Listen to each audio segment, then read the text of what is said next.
ఆకలి కనిపించింది నిన్నెంతో నిందించింది అన్నం పెట్టను పోవే అని కసిరేసావంది నిద్ర ఎదురయ్యింది తెగ చిరాగ్గా ఉన్నట్టుంది తన వద్దకు రావద్దంటూ తరిమేసావంటుంది ఏం గారం చేస్తావే ప్రేమ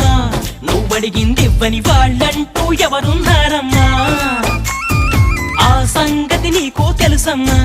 నీ పంతం ముందు ఏనాడు ఏ ఘనుడు నిలిచాడో చెప్పమ్మా తీసుకుపో నీ వెంట ఓ ప్రేమ తీసుకుపో